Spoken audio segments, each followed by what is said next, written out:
It was past midnight on a freezing winter evening in rural Kentucky. James, a 32-year-old factory worker, was driving home after a late shift.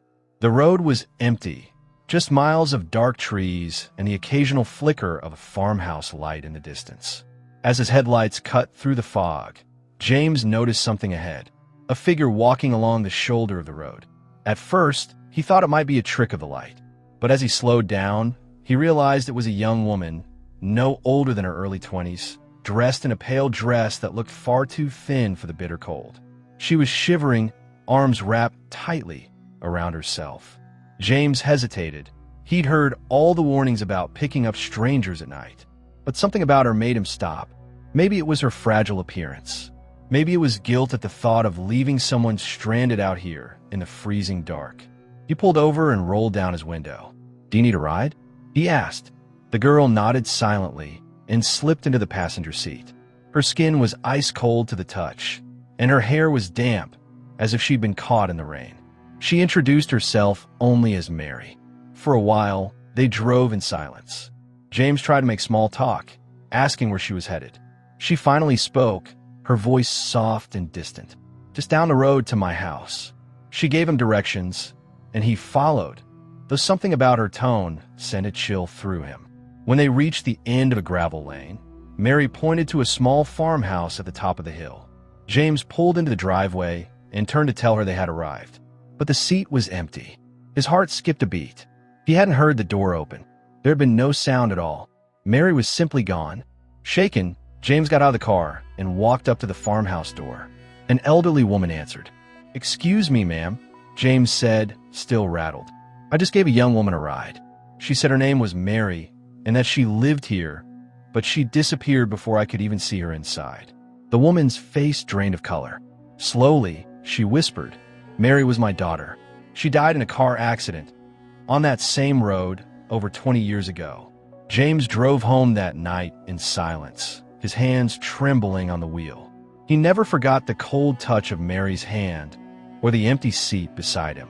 Some say her spirit still wanders that lonely Kentucky road, forever searching for a ride back home.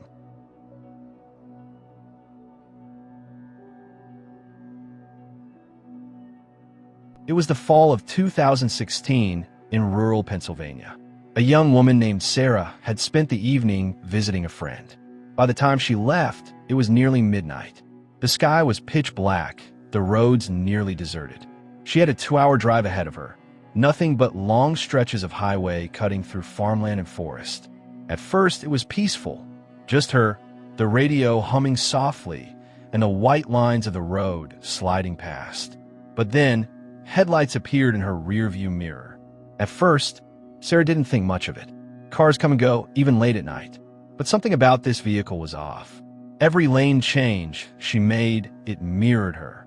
When she slowed down, it slowed too. When she sped up, its headlights grew brighter in her mirror. A gnawing unease began to creep in. After 15 minutes, Sarah's nerves were shot. She told herself it was just coincidence, but deep down, she knew better. Whoever was behind her wasn't just driving. They were following. Trying not to panic, she decided to test it.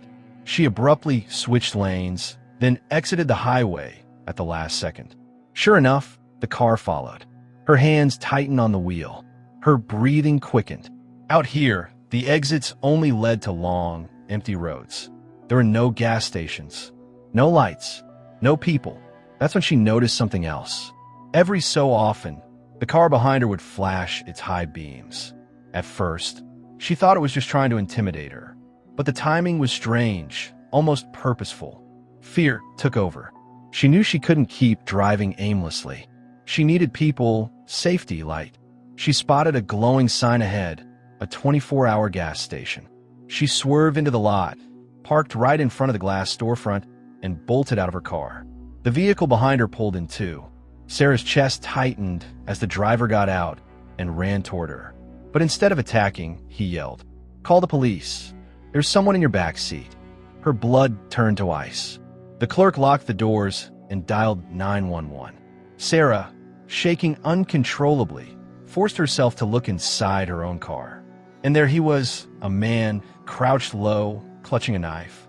He had been hiding in her back seat the entire time, waiting for the right moment to strike. If not for that stranger trailing her, flashing his high beams to warn her, Sarah might never have made it to the gas station alive.